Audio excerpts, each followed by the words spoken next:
어, 참 이 시대에 많은 사람들이 열심히 살아갑니다. 정말 뭐 신앙이 있든 없든 정말 최선을 다해서 열심히 살아가고 있어요. 늘 바쁘고 힘들고 분주하게 살아가죠. 여러분 어떠셨습니까? 한 주간의 삶이 어떠셨어요? 정말 많이 힘드시기도 했었고 또 분주하게 또 사시기도 했었을 것 같아요. 여러 가지 일들이 특별한 일들이 있으신 분들도 계실 거고 그냥 평범하게 그냥 뭐 일상의 어떤 루틴들이 계속해서 이어지시는 그런 분들도 계시라고 생각을 합니다.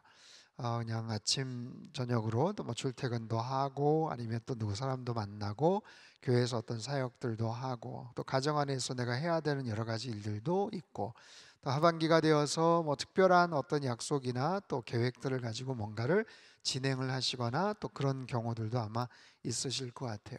우리가 일주일 동안 정해져 있는 그 시간 동안에도 정말 가만히 생각해 보면 수십 가지의 일들, 정말 촘촘히 따져보면 정말 수백 가지 일들을 아마 하게 될 것 같아요. 그 중에서 굉장히 특별한 의미가 있는 일들도 있고 또 중요한 일들도 있고 내 인생의 흐름 속에 어떤 특별한 분기점이 되는 그런 일들도 아마 있으실 것 같습니다. 정말 많은 일들이 있고 또 그렇게 화살처럼 이렇게 지나가곤 하는데 우리가 아는 일주일의 가장 중요한 일들, 가장 소중한 일들, 내가 하는 가장 중요한 일들, 그것을 하나의 일이라고 생각을 하거나 어떤 행위라고 생각을 해볼 때 가장 중요한 것이 바로 하나님 앞에 예배드리는 것, 하나님 앞에 예배하는 것이라고 생각을 해요. 잘 생각을 해보십시오. 하나님 앞에 예배드리는 것만큼 중요한 게 어디 있겠어요? 다른 모든 일들은요, 내 자신을 위한 일들이에요. 내 자신의 유익을 위한 일들, 내 자신의 이익을 위한 일들, 내 자신의 취미나 만족을 위한 일들, 아니면 누군가를 위해서 뭔가를 하는 일들, 그것이 어떤 공익적인 일이든 아니면 뭔가 해야 될 역할들을 하는 일이든, 그래서 나 개인 아니면 가족들, 지인들, 친구들, 뭐 회사 사람들, 주변 사람들을 위한 여러 가지 그런 일들을 쭉 추진해 나가고 하지만 예배라는 것은 하나님과의 관계잖아요. 하나님과 나 사이의 그런 관계성 속에서 이루어지는 거예요. 물론 우리가 한 공동체 안에서 공간 안에서 지금 예배를 드리고 있지만 이 공간 안에서 같이 집단적으로 예배를 드린다고 하더라도 그 예배에 대한 나의 마음가짐이나 그 평가나 이런 부분은 지극히 하나님과 나 사이의 개인적인 평가, 개인적인 그런 관계성 속에서 이루어지는 일들이다라는 거예요. 어쩌면 우리 크리스천들이 특별히 금요 예배에 이렇게 오셔서 매주마다 예배를 드리시는 분들의 경우는 늘 예배를 또 드리고 어떻게 보면 교회 안에서 뭐 주일 예배뿐만 아니라 수요 예배, 새벽 예배 늘 일상에서 많은 예배를 드리다 보니까 그런 부분들이 그만큼 중요하게 아니면 의미 있게 와닿지 못하고 그냥 지나갈 때가 있어요. 근데 엄밀히 따져보면 야, 정말 그렇네. 예배라는 것은 정말 중요한 일이구나. 그것이 하나님과 나 사이에 벌어지는 어떤 그런 관계성 속에서 기인한 일이기 때문에 굉장히 중요한 일이에요. 내가 주중에 뭐 특별하게 정말 만나기 힘든 사람을 만났다. 어려운 사람을 만났다. 정말 내가 만나고 싶은 누군가를 만났다. 그냥 하나의 팬으로서 유명하니까 만났다. 그게 아니라 정말 그분에게 내가 기회가 있으면 정말 부탁을 한번 드릴 수 있으면 나의 인생에 정말 중요한 어떤 그런 부탁이나 아니면 어떤 요청이나 정말 한 번의 기회라도 있다면 만약에 그런 상황에서 그 기회가 주어진다면 여러분 그 미팅, 그 만남이 얼마나 가슴 뛰고 긴장이 되고 철저하게 준비를 하겠습니까? 아차, 맞아 오늘 4시에 그 약속이 있었지. 그러진 않을 거 아니에요.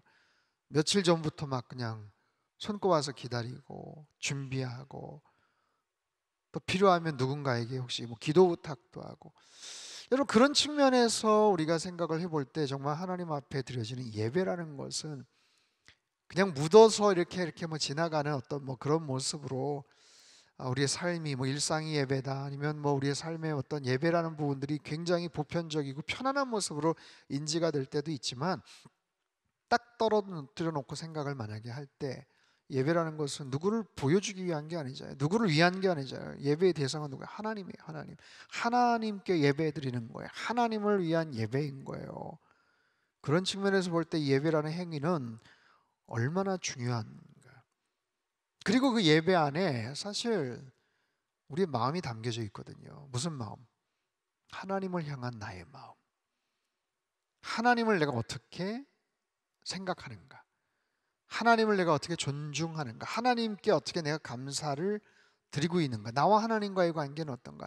여러분, 예배 본질이라는 것은 다른 게 아니에요. 하나님의 하나님 되심을 내가 인정해 드리는 거예요. 하나님의 하나님 되심. 우리가 찬양을 통해서 하나님을 예배하고 손을 들고 하나님께 예배했지만, 예배라는 건 다른 거 아닙니다. 하나님 예배합니다 라고 해놓고 말을만 예배이고 다른 인간적인 형식과 인간적인 생각과 자기들끼리 하는 어떤 그런 말만 예배를 붙여놓고 자기들이 하고 싶은 일들을 행하는 그런, 사실 굉장히 우스꽝스러운, 예배 같지도 않은, 어떻게 보면 거짓된, 하나님을 어떻게 보면 속일 수 있는 그런 모습의 예배도 있더라는 거예요. 예배란 그런 거예요. 하나님의 하나님 되심을 드러내는 거예요. 하나님의 하나님 되심을 인정하는 거예요. 하나님이 창조주, 나를 창조하셨다, 나에게 생명을 주셨다, 나에게 구원을 주셨다, 거기에 대한 나의 감사에 대한 반응을 하나님 앞에 내어드리는 거예요. 그런 차원에서의 예배에 우리의 모든 게 다 들어가 있는 거죠. 하나님을 내가 어떻게 존중하는가, 하나님을 어떻게 내가 감사히 여기는가, 하나님을 어떻게 내가 신뢰하는가. 우리의 모든 믿음에 관계된 그런 부분들의 압축적인 행위가, 그 마음이 사실 예배 안에 다 담겨져 있는 거예요. 이건 우리 입장입니다. 하나님 입장은 마찬가지예요. 하나님은 그래서 우리를 바라보세요. 우리를 다 보시면서 뭐 차트를 꺼내서 평가를 하고 평점을 매기시는 건 아니지만, 여러분, 사람과의 관계도 그렇잖아요. 내가 그 사람을 어떻게 대하는지, 그 사람이 나를 어떻게 대하는지, 내가 어떤 부분에서 발제를 했는데 내가 어느 만큼 잘했는지, 어떤 평가를 받는지, 이 모든 것이 다 나름대로의 어떤 기준들이 있고 서로 간에 통용이 되는 것처럼 하나님께서도 아시거든요. 하나님 왜 모르시겠어요? 우리 중심을 꿰뚫어 보시는 하나님이신데, 내가 아무리 그럴듯하게 거룩한 척 굉장히 나름대로 뭔가 사람들 앞에서는 그래 보여도 우리 중심을 하나님은 꿰뚫어 보시는 거예요. 너 이 자리에 와서 예배드린다고 하지만 내가 다 안다. 너 마음은 지금 딴 데가 있잖아. 너 말은 그렇게 하지만 너 나를 진정으로 존중하고 있냐? 여러분, 그렇기 때문에 정말 하나님 앞에 선다는 것, 그 예배의 하나의 어떤 장면, 액션들은 어떻게 보면 굉장히 살 떨리는 일입니다. 굉장히 긴장이 돼야 되는 일이에요, 사실은. 자, 그런 측면에서 오늘 예배에 대한 부분들을 한번 같이 우리가 좀 생각을 해봐요. 우리가 읽었던 본문은 굉장히 유명한 본문이죠. 두 명의 예배자가 나옵니다. 여러분 보세요. 창세기 4장입니다. 창세기는 모든 것의 기원을 얘기해요. 이 세상이 어떻게 시작이 되었는지, 인간이 어떻게 창조되었는지, 가정이 어떻게 시작이 되었는지, 수없이 많은 것들의 시초와 그 근원에 대해서 이야기를 하시는데, 이 창세기 4장에서 첫 번째 살인에 대한, 정말 죄악에 대한 그런 결과들이 초래가 되지만, 중요한 것은 예배에 대한 부분들을 하나님이 드러내시고 말씀하신다는 거예요. 창세기 초반에 예배가 무엇이다라는 것을 우리에게 가르쳐 주시고 있어요. 예배가 무엇이다, 참된 예배가 무엇이다, 내가 어떤 예배를 내가 기뻐하느냐, 내가 어떤 예배자를 내가 정말 기뻐하느냐, 내가 어떤 예배를 내가 거부하느냐, 하나님께서 어떤 예배자를 토해내시느냐, 이런 부분들을 우리에게 가르쳐주고 계시는 굉장히 중요한 그런 하나의 영적인 정보를 우리에게 제시하시는 그런 말씀이에요. 결론적으로 오늘 본문의 내용들, 가인과 아벨, 가인은 예배에 실패한 사람입니다. 아벨은 하나님 앞에 인정받았던 예배자예요. 참된 예배자라고 말할 수 있죠. 하지만 그에 반해서 가인은 예배의 실패, 그리고 최초의 살인자가 됩니다. 여러분 보세요. 어떻게 같은 시대에 같은 선상에서 똑같이 예배를 드렸는데 이렇게 극명한 다른 차이가 생겨버릴까요? 어떻게 이런 큰 차이가 생길까요? 무슨 뭐 어마어마한 뭐 복잡하고 번거롭거나 이런 것도 아닌데 어떤 이런 차이가 있을까? 하나님의 평가. 자, 3절부터 6절까지를 한번 다시 한번 차근차근 우리 읽어보도록 하겠습니다. 3절부터 6절 말씀 시작. 세월이 지난 후에 가인은 땅의 소산으로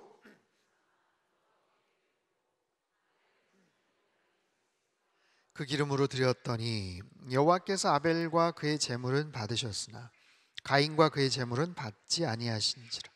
가인이 몹시 분하여 안색이 변하니 여호와께서 가인에게 이르시되 네가 분하여 함은 어찌 됨이며 안색이 변함은 어찌 됨이냐. 여러분, 왜 하나님이 아벨의 제물은 받으시고 가인은 거절하셨을까요? 두 사람이 하나님 앞에 제사를 드렸는데, 예배를 드렸는데 누구의 제사는 받으시고 누구의 제사는 하나님이 거절을 하신 거거든요. 무슨 차이일까요? 드린 사람의 문제일까요? 받으셨던 하나님의 어떤 마음의 어떤 상황의 문제일까요?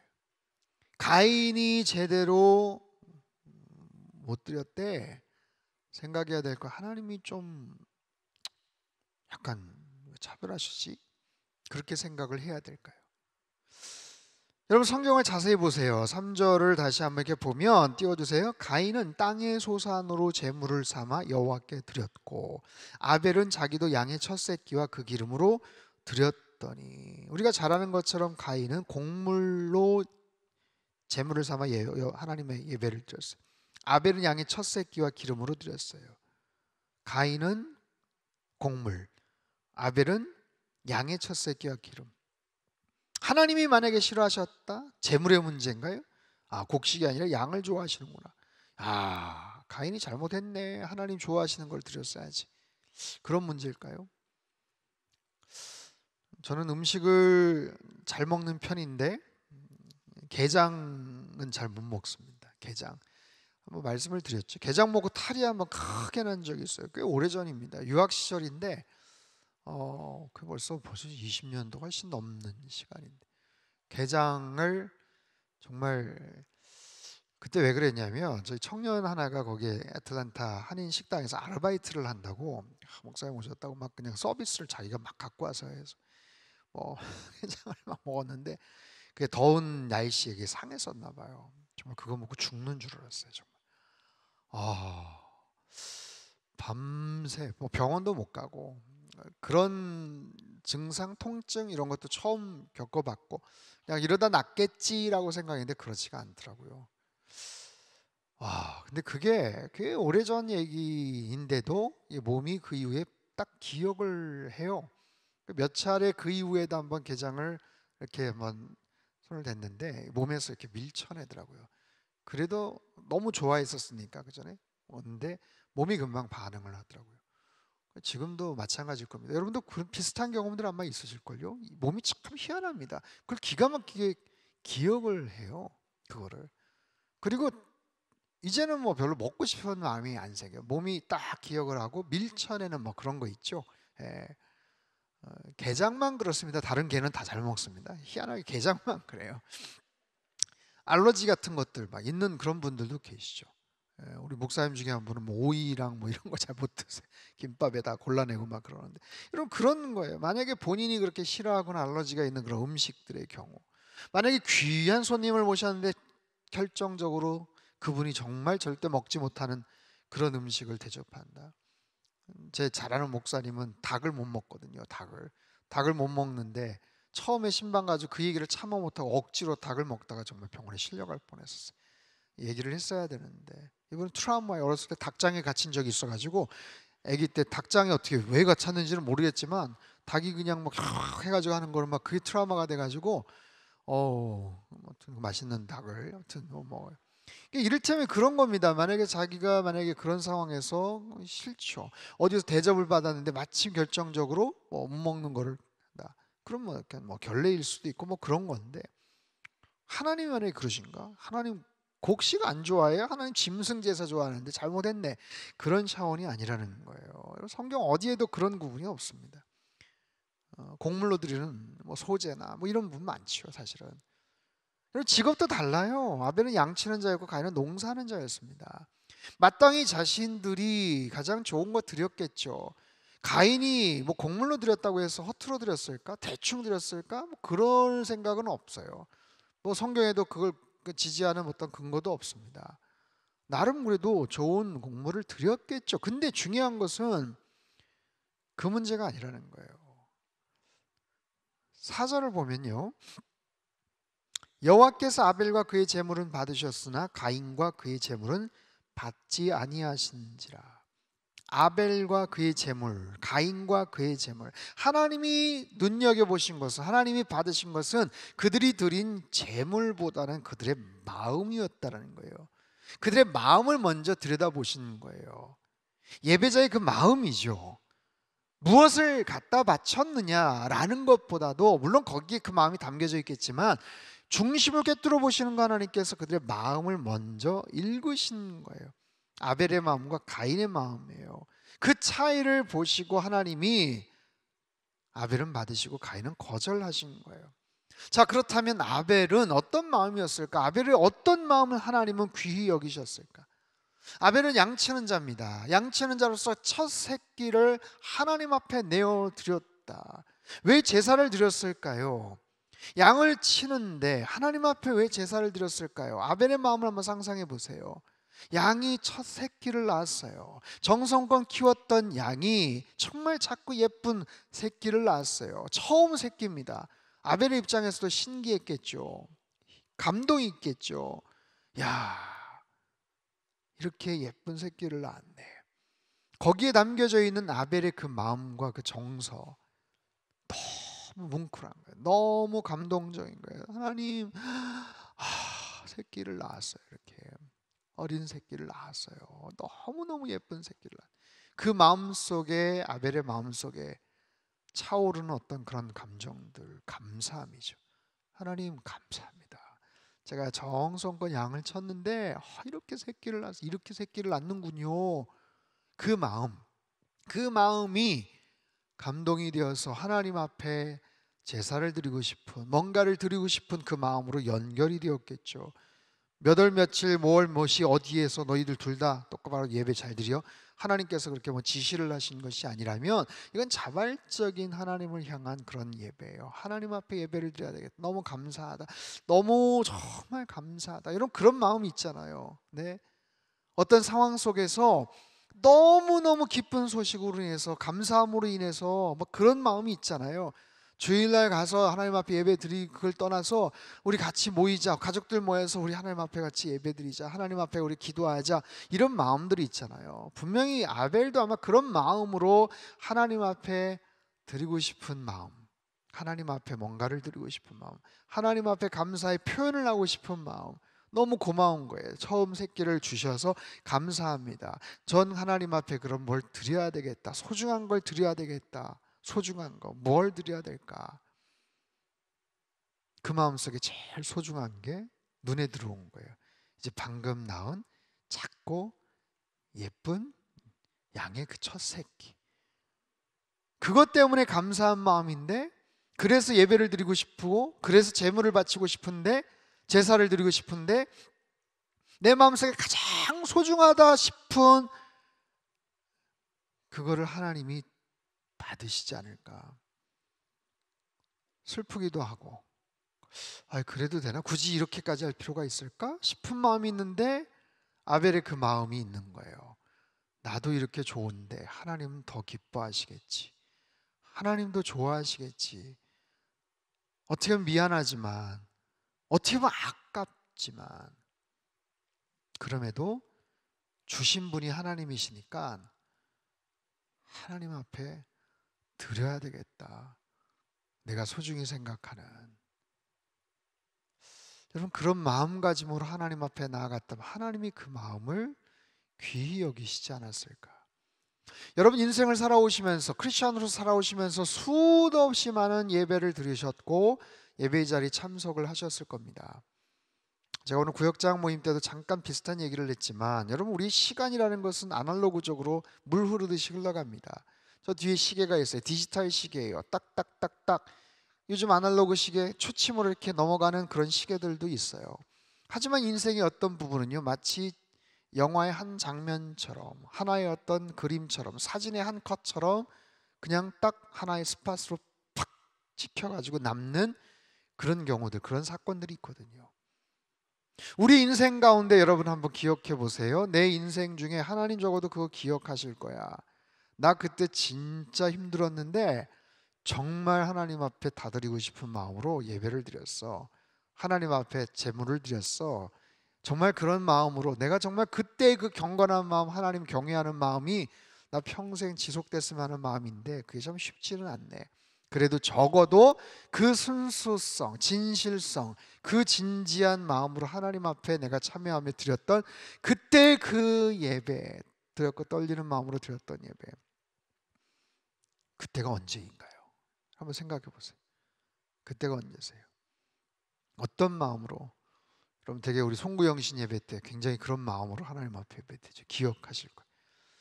임직을 받았을 때 정말 하나님 앞에서 하나님 좋은 임직자가 되겠습니다. 그런 마음들. 저는 목사 안수 받았을 때 그 예배 기억이 나요. 결혼식 때 예배 기억이 나죠. 하나의 어떤 영화의 한 컷처럼 사진처럼 탁탁탁 기억에 남는 거예요. 여러분 새털같이 많은 날들을 살면서 수많은 예배를 드리지만 그 모든 것을 다 우리는 다 기억하지 못합니다. 그리고 모든 것을 다 그렇게 정말 의식하면서 예배를 드리기는 솔직히 참 힘들지 않을까 싶어요. 그럼에도 불구하고 적어도 그때만큼 하나님이 내 그 마음과 중심을 받아주셨겠지, 기억하시겠지. 그런 의미에서의 그 예배, 그 마음인 거예요. 그 마음. 하나님, 그 마음으로 하나님을 예배하기를 원해요. 나의 평생 부족하지만, 연약하지만, 늘 마음이 흐트러지지만, 집중하려고 해도 늘 마음의 생각과 이런 것들이 막 분산되기는 하지만 하나님 그런 마음을 가지고 평생에 예배자로 살게 하여 주시옵소서. 그럼 그것이 아벨을 통한 우리에게 주시는 하나님의 영적인 교훈이 아닐까 싶어요. 히브리서 11장 4절 말씀 같이 한번 읽어볼까요? 시작. 믿음으로 아벨은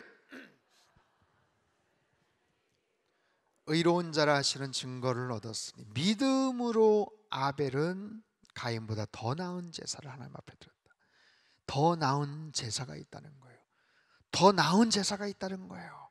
누구보다 더 나은 제사가 있다는 거예요. 하나님께서 그렇게 보신다는 거예요. 누구와 꼭 비교를 안 해도 됩니다. 과거에 나와 비교해도 돼요. 아무개가 그전엔 그 정도까지 아니었는데 그때보다 더 나은 제사를 나한테 드리고 있구나. 하나님이 그걸 평가하신다는 거예요. 기억하신다는 거예요. 여러분 우리 상당교회 성도님들이 정말 좋은 예배자가 될 수 있게 되기를 축복합니다. 평생의 예배자로 살아가시기를 축복합니다. 다른 어떤 것도 없어요. 하나님 앞에 온전한 모습으로 예배자로 살아가는 거, 여러분 그거면 되는 거예요. 아벨이 무슨 대단한 일을 했나요? 대단한 업적을 남겼나요? 엄청난 무슨 사역을 했나요? 그렇지 않습니다. 우리가 알다시피 아벨은 한 게 아무것도 없어요. 예배 한번 잘 드리고 형한테 돌 맞아 죽은 거예요. 그럼에도 불구하고 예배에 대해서 이야기 나올 때마다 대표적으로 언급되는 사람이 아벨 아니겠습니까? 아벨은 그의 정말 마음을 하나님 앞에 내어드렸고 하나님은 그 마음을 기쁘게 받으시는 거예요. 자, 그렇다면 가인의 마음을 한번 들여다보죠. 가인은 어떤 사람이었을까요? 가인의 마음속에는 분노가 가득 차 있었어요. 하나님께서 그의 재물을 받지 않으셨을 때 하나님 앞에 먼저 화를 냅니다. 5절 6절 한번 볼까요? 가인이 몹시 분하여 안색이 변하니 여호와께서 가인에게 이르시되 네가 분하여 함은 어찌 됨이며 안색이 변함은 어찌 됨이냐. 저는 하나님도 되게 당황해 하시지 않았을까 싶어요. 그런 일을 처음 보거든요. 하나님도 내가 하나님 내가 정말 나한테 이렇게 화를 내? 네가 어찌하여 나한테 화를 내느냐. 하나님은 가인의 잘못을 깨우쳐 주시기 위해서 이와 같은 질문을 던집니다. 가인은 누구예요? 하나님께도 화를 낼 수 있는 사람이에요. 자신의 감정을, 자신의 분노를 조절하지 못하고 제어하지 못하고 하나님 앞에 표출하는 사람입니다. 하나님 앞에 화를 낼 수 있을까요? 다시요. 여러분 하나님 앞에 화를 낼 수 있을까요? 여러분 인생을 살아오시면서 하나님 앞에 화가 나셨던 적이 혹시 있으십니까? 하나님 앞에. 가인 정도는 아니지만 하나님 앞에 삐쳐보신 적 있으세요? 그럴 수도 있을 것 같아요. 여러분, 정도와 경우의 차이는 있겠지만 하나님과의 친밀한 그런 교제와 믿음 생활을 하는데 하나님 저 삐쳤어요, 하나님 저 서운해요, 섭섭해요, 이런 적이 있어요. 있을 수 있습니다. 여러분, 요나는요 아주 노골적으로 하나님 앞에 화를 냅니다. 박농쿨에 대한 이야기예요. 엘리야도 하나님 앞에 탄식하죠. 나만 남았다. 하나님 이게 뭡니까? 나만 남았거늘. 아브라함도 마찬가지입니다. 자녀 주시지 않았을 때 은근히 하나님 앞에 원망 섞인 이야기를 합니다. 하나님 자녀 주시지 않아서 제 대가 끊기게 생겼어요. 여러분, 그런 마음들이 성경 곳곳에 비춰집니다. 믿음의 사람들 가운데 비춰져요. 하나님 앞에 화를, 어떻게 하나님 앞에 화를 내나, 그런 개념보다는 믿음 생활하면서 기도가 막힐 때, 원하는 것이 이루어지지 않을 때, 속상하고 원망이 들 때, 다윗도 마찬가지고 수많은 시편 기자들도 탄식의 그런 기도들, 속상함의 기도, 하나님 어떻게 그럴 수가 있습니까? 나의 하나님, 나의 하나님 어찌하여 나를 버리십니까? 여기에도 다분히 하나님에 대한 섭섭함이나 이런 것들이 담겨져 있는 질문이기도 합니다. 여러분, 우리가 믿음 생활하면서 정말 그럴 수 있다고 저는 생각을 합니다. 근데 중요한 것은 가인의 경우는요, 자신을 돌아보지도 않았고 그냥 그 자체에 대해서, 자신의 제사를 받지 않으심에 대해서 참을 수 없는 분노를 그냥 표출한 거예요. 그냥. 그리고 그 감정은요 급기야는 살인으로 이어집니다. 참된 예배를 드렸던 아벨에 비해서 가인은 예배에 실패했어요. 더 가인을 우리가 기억하는 것은 최초의 살인자 아니겠습니까? 자신의 동생을 쳐서 죽인 살인자. 오늘 본 8절 말씀을 표준 세번역 성경으로 한번 같이 읽어볼까요? 한번 읽어보겠습니다. 시작. 가인이 아우 아벨에게 말하였다. 우리 들로 나가자. 그들이 들에 있을 때에 가인이 그의 아우 아벨을, 인류 최초의 살인이죠. 당시에는 인간이 죽음이라는 것 아마 모르고 있지 않았을 땐가. 근데 가인은 그 마음속에 하나님에 대한 원망, 하나님에 대한 그 분노가 가인을 향해서 표적으로 그 미움과 내가 이놈 때문에, 이 자식 때문에 뭐 그런 거예요. 그 증오심은 결국 그로 하여금 돌을 들어서 아벨을 죽였거나 달려들어서 아벨을 죽인 거예요. 우발적인 게 아닙니다. 의도적인 거예요. 작정을 한 거예요. 계획된 범죄죠. 우리 들러 나가자. 계획된 범죄입니다. 그리고 나서 하나님께 반문하죠. 거짓말까지 합니다. 9절 한번 읽어볼까요? 9절 시작. 여호와께서 가인에게 이르시되 그가 이르되 내가 알지 못하나이다. 내가 내 아우를 지키는 자입니까? 따지고 들죠. 자신의 동생을 죽이고도 모른다고 발뺌을 합니다. 거짓말을 합니다. 내가 아우를 지키는 자입니까? 왜 하나님 나한테 왜 그러시는 거예요 도대체? 불편한 마음을 드러냅니다. 여러분, 이것이 가인과 아벨의 결정적인 차이예요. 무엇을 드렸냐? 왜 하나님이 안 받으셨냐? 여러분, 무엇을 드렸냐라기보다도 어떤 마음으로 드렸느냐가 훨씬 더 중요한 거예요. 외적으로 경건한 척 예배를 드렸지만 그 제사가 받아들여지지 않았을 때 하나님을 향해서 그렇게 분노를 표출할 수 있고 심지어는 자기 동생을 죽일 수 있는 그 마음 상태, 그 마음을 하나님이 꿰뚫어 보시는 거예요. 사랑하는 성도 여러분, 우리가 살면서 지금까지 그리고 앞으로도 평생 하나님을 예배하고 예배자로 나아갈 텐데 예배자의 마음이 어떠해야 되는가? 예배자의 태도가 어떠해야 되는가? 나는 예배에 참석하기 전에 어떤 마음으로 하나님 앞에 예배를 드려야 되는가? 여러분, 복잡다단하게, 근데 그런 상황에서 분주하게 마치 때우듯이 숙제하듯이 마지못해서 어쩔 수 없이 여러분 바쁘고 그냥 늘 일상으로 이렇게 반복되는 예배가 있어서 우리가 의식을 잘 못한다면 그럴 수 있지만 적어도 오늘 이 말씀을 기억하시고 가인과 아벨의 제사를 기억하시고 스스로 노력을 하셔야 돼요.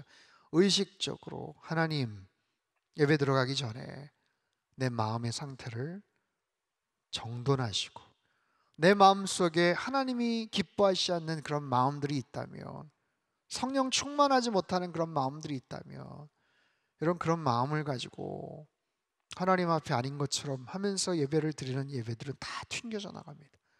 다 튕겨져 나가. 하나님 안 받으세요. 안 받으신 정도가 아니라 그것 때문에 하나님 앞에서 우리는 결정적인 부정적 평가를 받게 돼요. 더 심한 말로 말하면 안 들으니만 못했다, 뭐 이런 거죠. 자, 보세요. 하나님은 우리의 마음을 정확하게 꿰뚫고 계시는데, 중요한 것, 우리에게 말씀하신 중요한 것, 예배에 실패하면 모든 것에 실패하더라라는 거예요. 예배에 실패하면 모든 것에 실패해요. 반대로 한 번의 예배를 잘 드리면 모든 것이 형통합니다. 참된 예배자로 주님 앞에 나아갈 때 우리의 삶에 형통한 은혜와 축복이 함께할 줄 믿습니다. 하나님과 나와의 그런 막힘없는 관계, 소통이 있을 때 내 주변의 문제들이 해결이 되는 거예요. 여러분, 예배라는 것은요, 서두에도 말씀드렸지만 우리가 일주일 동안 수십 수백 가지의 많은 행동들을 하지만 그 중에 가장 우리가 할 수 있는 경건하고 거룩한 그런 행동이에요. 가장 거룩하고 가장 경건한 행위입니다. 근데 아이러니하게 그 행동이 비껴가잖아요. 그 마음이 비껴가잖아요. 그러면 누군가를 미워하고 분노하고 억제할 수 없는 모습으로 결국 살인으로 이어지더라. 여러분, 이건 대단히 무서운 말입니다. 예배라는 단어가 어떻게 전락을 해서 살인으로 연결이 됩니까? 예배와 살인이라는 단어는 완전히 결이 다른 극과 극의 단어죠. 공존할 수가 없는 단어죠. 근데 가인의 경우를 보십시오. 예배에 실패하니까 급기야는 살인을 저지르더라. 여러분, 이것이 가인의 경우일까요? 가인의 경우만이 아닙니다. 신약에서 예수님 나심에 대한 소문을 들은 헤롯 대왕, 동방 박사들에게 그 아기를 찾으라, 나도 가서 경배하리라, 이런 얘기를 하죠. 유대인은 왕으로 오신 분이 계셔, 어디 있는지 찾아서 나한테 좀 얘기해라, 내가 경배하리라. 자, 마태복음 2장 7절 8절 말씀을 우리 큰 소리로 같이 한번 읽겠습니다. 시작.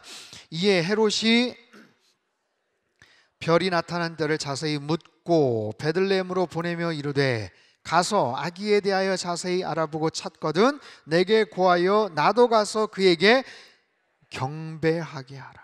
경배, 예배라는 단어가 여기에 사용이 되었어요. 헤롯의 고백입니다. 헤롯이 그렇게 하겠다고 하는 겁니다. 근데 말은 경배, 예배라는 말을 썼지요. 하지만 헤롯의 마음속에는 뭐가 있어요? worship이라는 단어를 썼지만 그 마음속에는 kill이라는, 죽인다라는 단어가 있어요. 경배하겠다가 아니라 죽이겠다라는 거예요. 여러분, 이거 무서운 얘기입니다. 예배에 실패하면 그렇게 되는 거예요. 예배에 실패하면 그 예배라는 단어가 어떻게 변질이 되느냐? 순식간에 살인이라는 단어, 죽이겠다라는 단어로 연결이 되더라고요. 사랑하는 성도 여러분, 예배에 실패하면 모든 것에 실패해요. 하나님을 경외하지 못하면 모든 것이 나락으로 빠집니다.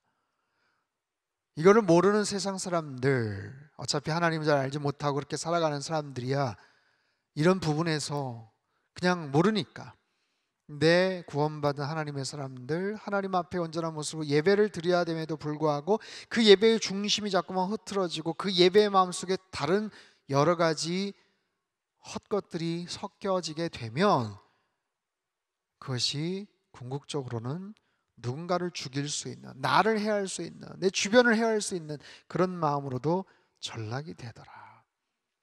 하지만 반대로 온전한 예배를 드릴 때 하나님은 그 사람을 기뻐하시고 우리는 창조된 목적으로 살아가게 돼요. 우리를 창조하신 목적, 하나님 우리를 왜 창조하셨어요? 일 시키려고요? 아니에요. 예배받기 원해서. 하나님이 우리를 창조하신 목적은 예배 받으시려고, 찬양 받으시려고, 나를 찬송케 하려 함이라. 내가 이 백성 창조하신 이유, 하나님이 그거예요. 이 백성은 내가 나를 위하여 지었나니 나를 찬송케 하려 함이라. 예배받기를 원하시는 거예요.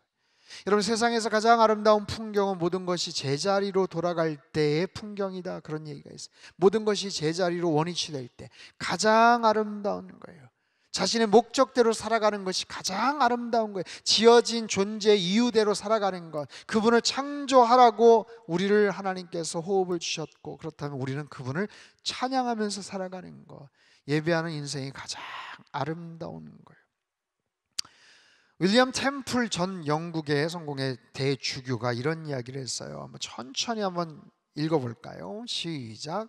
우리가 하나님께 예배하면 하나님의 거룩하심을 경험하게 되어 우리의 양심이 살아나며 우리의 생각은 하나님의 진리라는 양식으로 채워지며 우리의 상상력도 하나님의 아름다우심을 경험함으로써 깨끗이 정화되며 우리의 의지 또한 하나님의 목적에 전적으로 헌신할 수 있게 됩니다.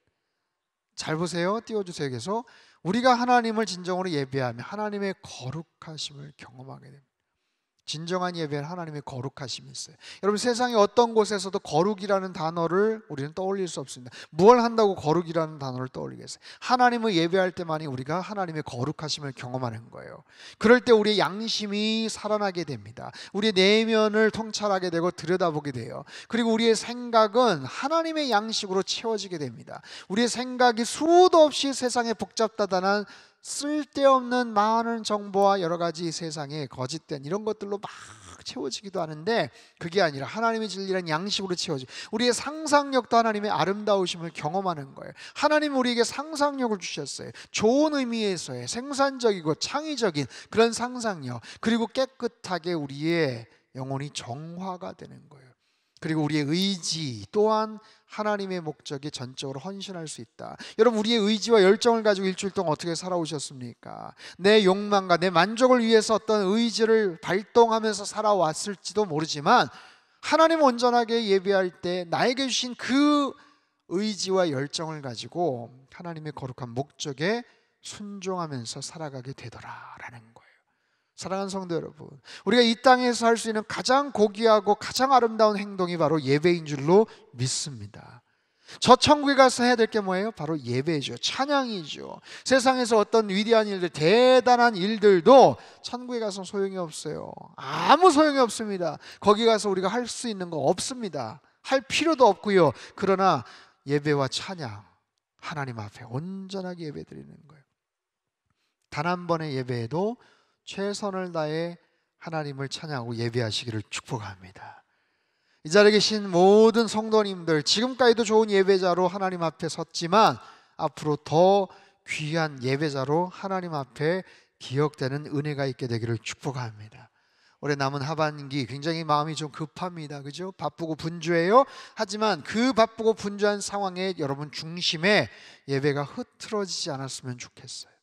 하나님을 향한 나의 마음이, 나의 중심이, 예배자의 심령이 흐트러지지 않고 하나님 앞에 온전한 모습으로 나아갈 때 하나님께서 기억하시는 온전한 예배자들, 아벨과 같은 그런 예배자들, 그래서 예배에 승리한 모든 것에 승리하는 하나님의 사람, 평생의 예배자로 그렇게 살아가시기를 주님의 이름으로 축복합니다.